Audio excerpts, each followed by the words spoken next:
uh, mengajar orang lain membaca Al-Quran, mengajar orang lain tentang agama ini, termasuk menyewa imam, menyewa muazzin, itu adalah sesuatu yang sangat kita perlukan, terutama di zaman kita sekarang ini.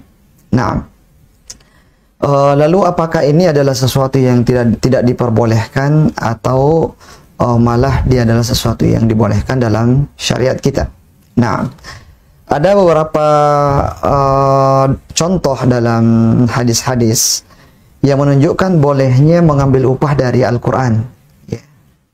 Di antaranya adalah seorang sahabat yang dalam safarnya itu dia kehabisan bekal, ya, mereka rombongan ya, kehabisan bekal dan singgah di sebuah perkampungan, ya, dan berharap agar mereka menjamunya, ya, menjamunya dengan makanan-makanan.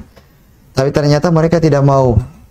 Dan ketika salah seorang dari mereka tersengat binatang berbisa, ya, mereka pun datang kepada rombongan para sahabat ini dan bertanya, apakah ada di antara kalian yang berprofesi sebagai seorang dokter? Ya, salah seorang di antara mereka pun mengatakan, saya bisa mengobati. Ya, saya bisa mengobati, tapi dengan syarat. Diberikan syarat. Syaratnya adalah jamu kami. Ya, kami akan mengobati, tapi dengan syarat jamu kami.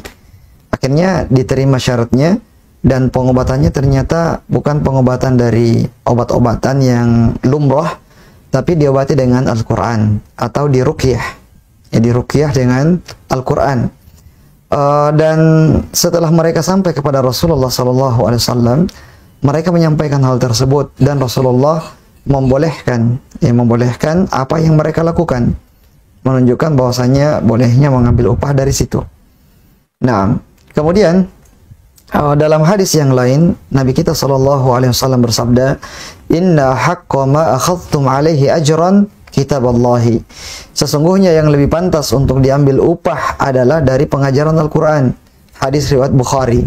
Ya, jadi ini juga menunjukkan bahwasanya boleh mengambil upah dari pengajaran Al-Quran yang kita lakukan kepada orang lain.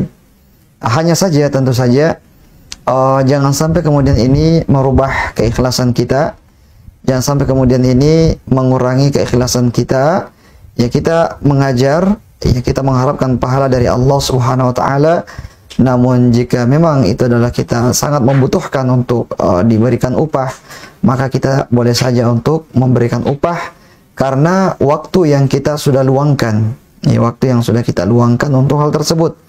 Ya, begitu pula dengan para imam di masjid yang kita sewa waktunya, ya, dia meluangkan waktu untuk sholat 5 waktu, ya, di masjid kita. Para muazzin yang kita sewa, mereka meluangkan waktu untuk azan di masjid kita, padahal dia bisa saja azan di mana saja, di masjid mana saja.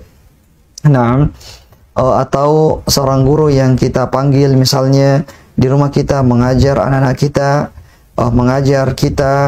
mengajar keluarga kita, kita telah mengambil waktunya, ya, kita telah mengambil tenaganya, maka hal tersebut perlu diapresiasi dengan memberikan upah kepadanya. Nah, kemudian di antara contoh yang lain adalah Rasulullah membolehkan menjadikan Al-Quran itu sebagai mahar, ya, sebagai mahar.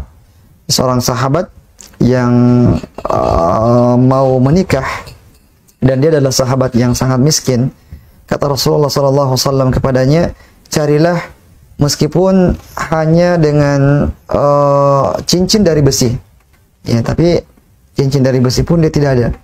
Akhirnya Rasulullah mengatakan kepadanya, kalau begitu apakah kamu punya hafalan Al-Quran? Akhirnya dia pun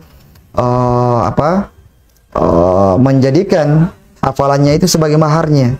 Nah, ini juga dibolehkan.